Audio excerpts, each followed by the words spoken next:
पश्चिम बंगाल के अंदर टीएमसी की जद्दोजहद खत्म होने का नाम नहीं ले रही है।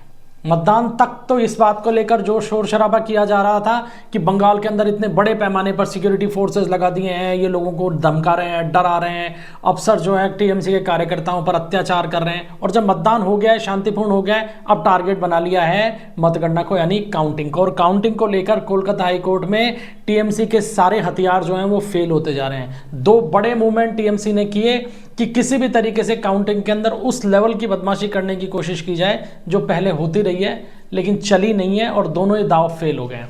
दरअसल काउंटिंग सेंटर्स को लेके टीएमसी और उसके जो समर्थक हैं उनकी तरफ से दो याचिकाएं कोलकाता हाई कोर्ट में दाखिल की गई।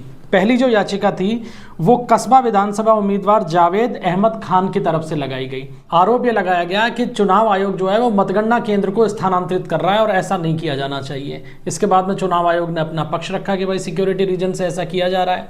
तो कुल मिलाकर इस याचिका को हाईकोर्ट ने यह कहते हुए खारिज कर दिया कि विशेष परिस्थितियों में मतगणना केंद्र बदलने का अधिकार चुनाव आयोग को है और चुनाव आयोग अपने अधिकारों का ही प्रयोग कर रहा है। फिर दूसरी याचिका दायर की गई टीएमसी की तरफ से, खुद पार्टी की तरफ से, और उसमें यह कहा गया, दरअसल इस टीएमसी की जो याचिका थी इसका आधार क्या बनाया गया।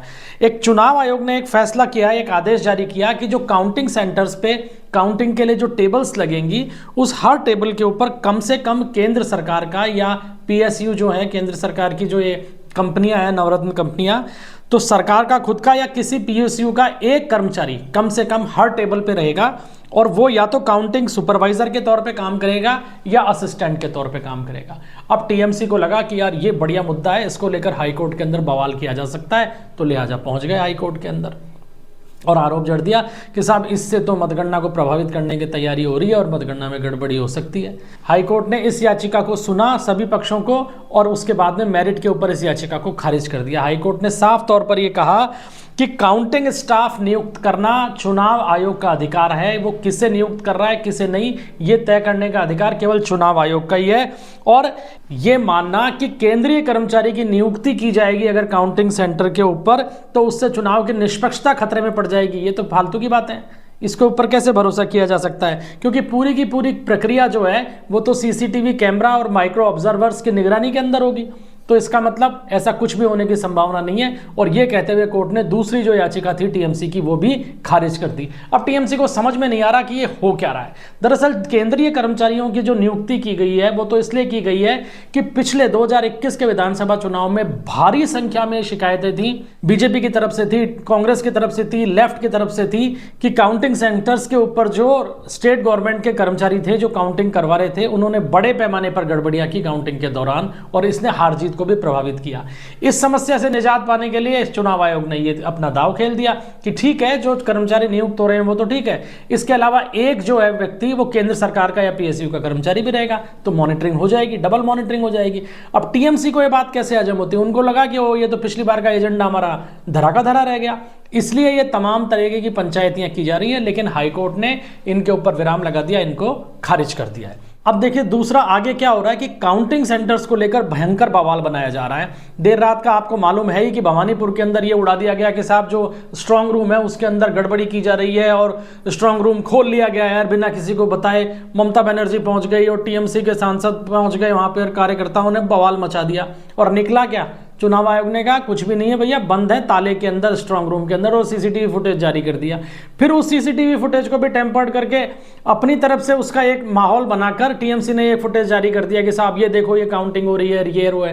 तो चुनाव आयोग ने इसका भी स्पष्टीकरण दे दिया कि ये केवल बैलेट से संबंधित काम था जिसके लिए सभी पार्टियों को और सभी उम्मीदवारों को बाकायदा सूचना दी गई थी। अब आप टाइम पे पहुंचो नहीं और उसके बाद में काम को लेकर आप बवाल करो तो इससे कोई फर्क नहीं पड़ता। कुल मिलाकर टीएमसी अब पूरी तरीके से टारगेट ले रखा है कि काउंटिंग को इस तरीके से बदनाम करें और ये नैरेटिव सेट करें कि बीजेपी ने काउंटिंग के अंदर बदमाशी कर ली, क्योंकि हार लगभग महसूस होने लग गई है टीएमसी कैडर को।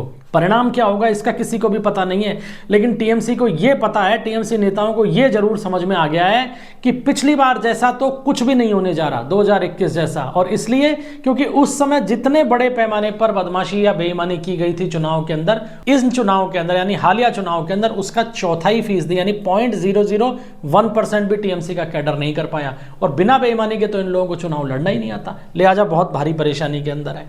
अब आप इसी बीच में एक वीडियो वायरल हो रहा है टीएमसी के एमपी कल्याण बनर्जी का, अमित शाह के खिलाफ क्या उल जलूल बयानबाजी कर रहे हैं। अमित शाह तो गुंडे हैं और उनके तो ब्लड में ये है और वो तो गंदगी है और यहाँ आके बताओ उल्टा टांग देंगे। देखिए किस तरीके की बयानबाजी कर रहे हैं। ये फ्रस्ट्रेशन जो है वो टीएमसी के नेताओं के सिर पे चढ़कर बोल रहा है। अरे रुक जाइए ना 4 मई तक, क्या मालूम उस ईवीएम से क्या निकलेगा।